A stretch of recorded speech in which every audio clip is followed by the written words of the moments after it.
Hi friend, कैसे हैं आप लोग। आज हम लोग क्लास 10 विज्ञान से के कुछ प्रश्नों को देखने वाले हैं। टॉपिक का नाम होगा मानव नेत्र तथा रंग बिरंगा संसार, जिसमें बहुत सारे प्रश्न मानव नेत्र से संबंधित हम लोग चर्चा करेंगे। जिसमें दूरदृष्टि दोष क्या है, निकट दृष्टि दोष क्या है, दूरदृष्टि दोष क्यों होता है, या मानव नेत्र की जो निकट की जो देखने की जो क्षमता है कितनी होती है, मानव नेत्र के दूर बिंदु को क्या कहते हैं, या मानव नेत्र में उपस्थित कौन से लेंस होते हैं, इसके बारे में हम लोग चर्चा करने वाले हैं। तो इस तरह के बहुत सारे प्रश्न जो इस चैप्टर से बनने वाले हैं, उन सभी प्रश्नों को हम लोग आज डिटेल में देखने वाले हैं। तो चलिए समय नहीं गंवाते हुए हम लोग शुरू करते हैं। पहला क्वेश्चन है आपका। पहला क्वेश्चन है, नेत्र की फोकस दूरी अधिक हो जाने पर कौन सा दोष होता है। जो नेत्र की फोकस दूरी है वो बढ़ जाती है, तो इसमें कौन सा दृष्टि दोष होता है। निकट दृष्टि दोष, दूरदृष्टि दोष, जरा दृष्टि दोष, या इनमें से कोई नहीं। जो 4 ऑप्शन इसमें दिए गए हैं। तो जब नेत्र की जो फोकस दूरी बढ़ जाती है, तो जो हम देखने की क्षमता है, निकट की वस्तु को आसानी से देख पा रहे थे वो आसानी से नहीं देख पा रहे थे, जिस कारण से इसे दूरदृष्टि दोष कहा जाता है। जब भी निकट की वस्तु को नहीं देखने में दिक्कत होती है तो दूरदृष्टि दोष कहा जाता है, ठीक है ना। और अगला क्वेश्चन है, तारों के टिमटिमाने की व्याख्या किस सिद्धांत पर दिया गया है। जो तारे हैं इस किस सिद्धांत पर टिमटिमाते हैं। प्रकाश के अपवर्तन के सिद्धांत पर, प्रकाश के परिवर्तन के सिद्धांत पर, वर्ण विक्षेपण का सिद्धांत, या इनमें से कोई नहीं। तो इसका सही आंसर कौन सा होगा। तो जो तारे हैं ये टिमटिमाते हैं, इनका सिद्धांत इन्हें इस सिद्धांत पर दिया जाता है जिसका नाम है अपवर्तन का सिद्धांत। जो प्रकाश का अपवर्तन होता है उसी के सिद्धांत पर तारे टिमटिमाते हैं। अगले क्वेश्चन की तरफ बढ़ते हैं। अगला क्वेश्चन है, नेत्र में किसी वस्तु का बना प्रतिबिंब होता है। तो देखिए, नेत्र में जो वस्तु का प्रतिबिंब बना होता है वो काल्पनिक सीधा तथा छोटा बना होता है, या काल्पनिक उल्टा तथा बड़ा बना होता है, काल्पनिक उल्टा तथा छोटा बना होता है, या वास्तविक उल्टा तथा बड़ा बना होता है। तो देखिए, जो मानव नेत्र में जो प्रतिबिंब बनता है वो वस्तु से हमेशा छोटा बनता है, ये तो आप ध्यान रखेंगे। लेकिन यह प्रतिबिंब जो है ये हमेशा उल्टा बना हुआ होता है, वास्तविक और उल्टा, ठीक है ना। तो चलिए अगले क्वेश्चन की तरफ बढ़ते हैं। अगला क्वेश्चन है, जो नेत्र स्थित वस्तुओं को स्पष्ट नहीं देख पाते। जो नेत्र निकट स्थित वस्तु, देखिए, जब मानव नेत्र के द्वारा निकट की वस्तु को आसानी से नहीं देखा जाता है तो उसे क्या कहते हैं, ठीक है ना। तो जो मानव नेत्र के द्वारा निकट की वस्तु को आसानी से नहीं देखा जाता है उसे दूरदृष्टि दोष कहते हैं। आप बिल्कुल याद रखिएगा, ये एग्जाम में बहुत ज़्यादा पूछे जाते हैं क्वेश्चन, और बच्चे इसमें गलती करते हैं कि जब मानव नेत्र के द्वारा निकट की वस्तु को आसानी से नहीं देखा जाए तो दूरदृष्टि दोष, और दूर की वस्तु को आसानी से नहीं देखा जा सकता उसे निकट दृष्टि दोष कहते हैं। अगले क्वेश्चन की तरफ बढ़ते हैं। अगला क्वेश्चन है, मानव नेत्र के किस भाग पर किसी वस्तु का प्रतिबिंब बनता है। और मानव नेत्र में एक जो लेंस लगा हुआ होता है, जहाँ से लेंस क्या करता है कि वो वस्तु का प्रतिबिंब पीछे बनाता है, ठीक है ना। और वो जहाँ पर वो प्रतिबिंब बनता है उसे हम क्या कहते हैं, कॉर्निया, परितारिका पुतली, या रेटिना, या दृष्टिपटल कहते हैं, ठीक है। तो यहाँ पर नाम से भी स्पष्ट हो जाता है कि जो हम लोग देखते हैं वो दृष्टिपटल पर वो प्रतिबिंब बनता है, किसी वस्तु का प्रतिबिंब, या रेटिना पर बनता है। दोनों उसके अपरिभाषी नाम है। रेटिना का दूसरा नाम है दृष्टिपटल। तो अगले हम क्वेश्चन की तरफ बढ़ते हैं। अगला क्वेश्चन है, अपने लेंस की फोकस दूरी को बदलकर दूर या निकट करने की या साफ देख सकते हैं उसे किस गुण के कारण होती है। दूरदृष्टिता, संबंधन क्षमता, निकट दृष्टिता और जरा दृष्टिता। तो यहाँ पर इसका सही आंसर हो जाएगा संबंधन क्षमता। जैसे कि आप लोगों ने देखा होगा कि जैसे आप सिनेमा हॉल में गए तो वहाँ पर कुछ समय लगता है आपको, एक समय तो ऐसा आता है कि जैसे हम उसमें घुसते हैं तो चारों तरफ अंधेरा दिखाई देने लगता है, लेकिन कुछ समय बाद सारी वस्तुएं दिखाई देने लगती है, क्योंकि उस समय हमारे जो आँख की जो संबंधन जो क्षमता है वो एडजस्ट होने लगती है, वो सही होने लगती है। कुछ समय के बाद हमें सब चीज़ दिखाई देने लगता है। तो वही इसका उदाहरण है। तो जैसे कि हम लोगों ने यहाँ पर एक क्वेश्चन आया है कि श्वेत प्रकाश का किरण, ना श्वेत प्रकाश जैसे कि सूर्य की प्रकाश जो है प्रिंस होकर गुजरती है, तो उसमें जो वर्ण सबसे अधिक विचलित होते हैं वो कौन सा है। जैसे कि आप लोगों ने प्रिज्म को देखा होगा, और प्रिज्म में इन सभी सूर्य के प्रकाश को गुजारा होगा, तो वहाँ पर आपने देखा होगा कि ये सारे 7 रंग जो है वे अलग अलग हो जाते हैं, जिसमें नीला, लाल, बैगनी, नीला और लाल दोनों, या और सारे भी रंग है, 7 रंग है ना।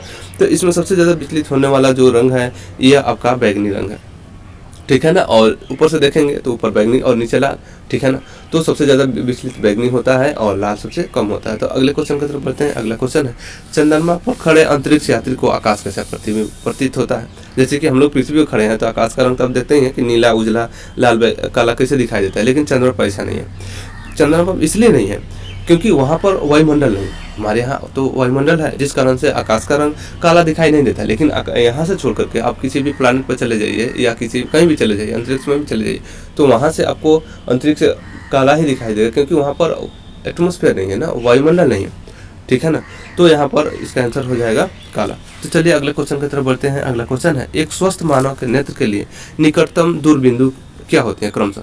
यहाँ पर 0 से 5 मीटर, 0 से अनंत तक, 25 cm से 250 cm, 25 cm से अनंत तक।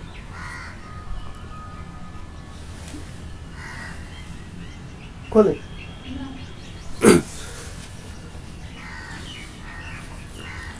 तो इसका सही आंसर क्या होगा। तो इसका सही आंसर हो जाएगा,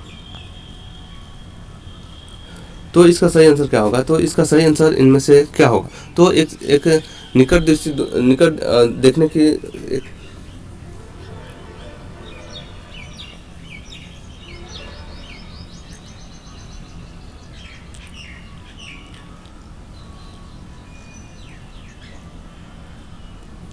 चलिए अगले क्वेश्चन की तरफ बढ़ते हैं। अगला क्वेश्चन है, एक स्वस्थ मानव नेत्र के लिए निकट तथा दूर बिंदु क्रमशः क्या होते हैं। 0 से 25 मीटर, 0 से अनंत तक, 25 cm से 250 cm और 25 cm से अनंत तक। यहाँ पर 4 ऑप्शन दिए गए। इन चारों ऑप्शनों में से कौन सा ऑप्शन सही होगा। तो एक निकट देखने की सबसे नज़दीक देखने की एक दूरी है जिससे कम पर हम किसी वस्तु को नहीं देख पाते हैं, वो है 25 सेंटीमीटर।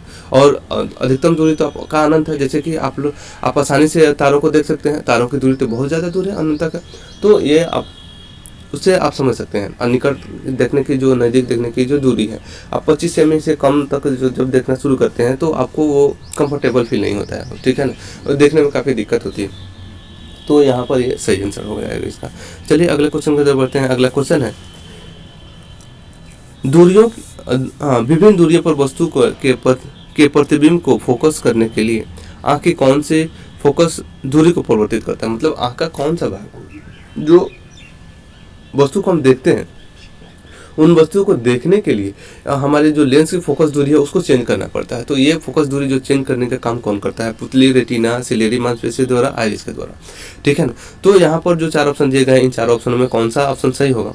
तो इसका सही आंसर हो जाएगा सिलेरी मांसपेशियों के द्वारा। क्योंकि सिलेरी मांसपेशी इसलिए होगा क्योंकि यहाँ पर जो लेंस की क्षमता है वो मांसपेशियों के द्वारा ही उसको कम बेस किया जाता है। और यहाँ पर जो ऑप्शन दिए गए हैं पुतली के द्वारा, जो कि होगा नहीं, रेटिना तो पीछे बना होता है जिसका नाम दृष्टिपटल है, हम लोगों ने अभी कवर किया है उसको।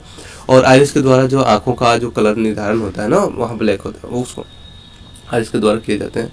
तो चलिए हम लोग अगले क्वेश्चन की तरफ बढ़ते हैं। अगला क्वेश्चन है कि किस कोलाइडी विलयन में निलंबित कोणों से प्रकाश का प्रकीर्णन को कहा जाता है। देखिए जो कोलाइडी विलयन है इसमें निलंबित कोण प्रकाश के प्रकीर्णन को क्या कहा जाता है। वायुमंडलीय प्रभाव, किंडल प्रभाव, टिंडल प्रभाव, क्विंटल प्रभाव। देखिए इसमें जो ऑप्शन दिए गए हैं, ऑप्शन में आप कुछ ऐसे भी ऑप्शन दे दिए जिसको आपने कभी सुना नहीं, शायद इसलिए कि बच्चों को उसमें अधिक भ्रमित किया जा सके। लेकिन इसका सही आंसर हो जाएगा टिंडल प्रभाव, ठीक है। अगले क्वेश्चन की तरफ बढ़ते हैं। अगला क्वेश्चन है, मानव नेत्र दूर स्थित वस्तुओं को स्पष्ट रूप से नहीं देख पाता है, उस नेत्र में होता है। देखिए जो मानव नेत्र है दूर की वस्तु को स्पष्ट रूप से नहीं देख पाता है क्योंकि उसमें एक दृष्टि दोष हो जाता है, दूर दृष्टि दोष, निकट दृष्टि दोष, जरा दृष्टि दोष या वर्णतता। तो जैसे कि हम लोगों ने पहले अभी भी एक क्वेश्चन को देखा है कि जब मानव नेत्र के द्वारा दूर की वस्तु को आसानी से नहीं देखा जाए तो उसे निकट दृष्टि दोष कहते हैं, और जब निकट की वस्तु को आसानी से नहीं देख पाता है तो उसे दूर दृष्टि दोष कहते हैं।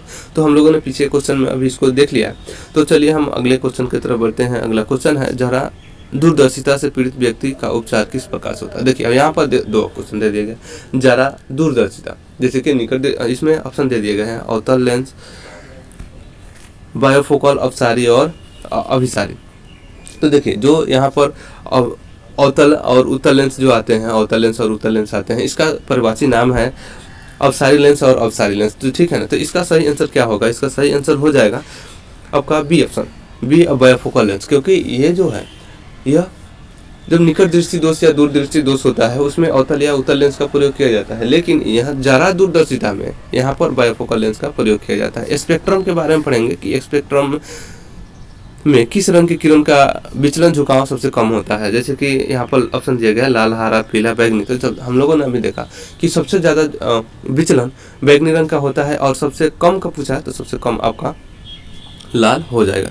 अगले क्वेश्चन की तरफ बढ़ते हैं। अगला क्वेश्चन है, श्वेत रंग कितने रंगों के मेल से बना है। जैसे कि आप लोगों ने सूर्य के प्रकाश को देखा था कि जैसे हम लोग उसको प्रिज्म से गुजार रहे थे, या जैसे हम लोगों ने इंद्रधनुष को देखा था, तो उसमें जो कलर होते हैं 7 कलर होते हैं ना, और 7 रंग ये अलग अलग हो जाते हैं। तो ये आपका यहाँ पर सही आंसर हो जाएगा। अगले क्वेश्चन की तरफ बढ़ते हैं। अगला क्वेश्चन है, जो नेत्र निकट की वस्तु को स्पष्ट रूप से नहीं देख पाता है उसमें कौन सा दोष होता है? तो निकट की वस्तु को मानव नेत्र द्वारा जब स्पष्ट रूप से नहीं देखा जाता है तो उस नेत्र के में दूरदृष्टि दोष हो जाती है, क्योंकि वो निकट की वस्तु को आसानी से नहीं देख पा रहा है। अगले क्वेश्चन की तरफ बढ़ते हैं। अगला क्वेश्चन है, दृश्य प्रकाश में किस वर्ण का तरंगदैर्घ्य अधिकतम होता है? जो दृश्य प्रकाश होती है ना, उसमें कौन सा तरंगदैर्घ्य सबसे अधिक होता है? तो दृश्य प्रकाश में सबसे ज़्यादा तरंगदैर्घ्य अधिकतम होता है, यहाँ पर आपका आंसर हो जाएगा लाल। कौन सा आंसर हो जाएगा? लाल सबसे अधिक होता है, क्योंकि ये गाड़ी के जो बैकलाइट होते हैं, बैकलाइट, उसमें आपको लाल कलर के लाइट लगे हुए होते हैं, क्योंकि वो दूर से दिखाई दे, क्योंकि उसकी तरंगदैर्घ्य अधिक होती है, इसी कारण से उसमें वो लाल दिखाई देता है।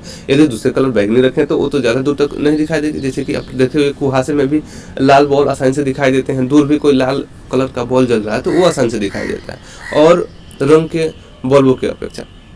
ठीक है ना। तो अगले क्वेश्चन की तरफ बढ़ते हैं। अगला क्वेश्चन है, इंद्रधनुष का बनना किस परिघटना पर आधारित है? जो इंद्रधनुष बनता है यह प्रकाश के आपूर्तन के कारण बनता है, परावर्तन के कारण बनता है, वर्ण विक्षेपण के कारण बनता है, या इनमें से कोई नहीं?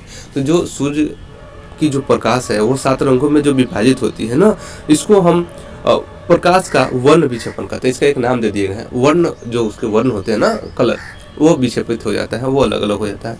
तो अगले क्वेश्चन की तरफ बढ़ते हैं। अगला क्वेश्चन है, नेत्र की संवेदन क्षमता को कम हो जाने पर, देखिए अब नेत्र की जो संवेदन क्षमता है, जैसे कि आप लोगों को पहले ही बताया कि जो नेत्र की संवेदन क्षमता है वो क्या करती है कि एडजस्ट करती है, वस्तु को देखने में मदद करती है ना, लेंस की फोकस दूरी को कम बेस करने में मदद करती है। यदि ये कम हो जाती है तो यहाँ पर आपको जरा दृष्टि दोष हो जाएगा। ठीक है ना।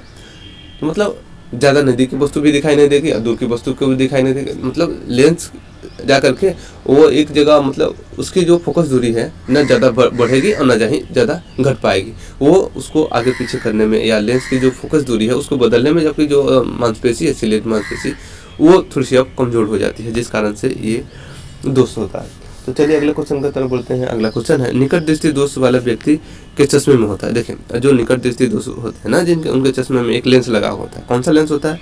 उत्तल लेंस, अवतल लेंस, बेलनाकार लेंस, इनमें से कोई नहीं। तो उसमें जब निकट दृष्टि दोष में दूर की वस्तु जब दिखाई नहीं देती है तो उसमें आपका अवतल लेंस लगा होता है, और जब नजदीक की वस्तु दिखाई नहीं देती है तो देखते हुए कि उसमें उत्तल लेंस लगा हुआ होता है। ठीक है ना। तो आज के लिए बस इतना ही, मिलते हैं अगले वीडियो में। यदि ये वीडियो आपको अच्छा लगा हो तो हमारे चैनल को सब्सक्राइब कीजिए और वीडियो को लाइक कीजिए। यदि आप हमारे चैनल पर नए हैं तो हमारे चैनल को सब्सक्राइब कीजिए और बेल आइकन को जरूर दबाइए ताकि आपको अगले वीडियो का नोटिफिकेशन मिल सके। तो मिलते हैं अगले वीडियो में। आज के लिए बस इतना ही। Bye bye.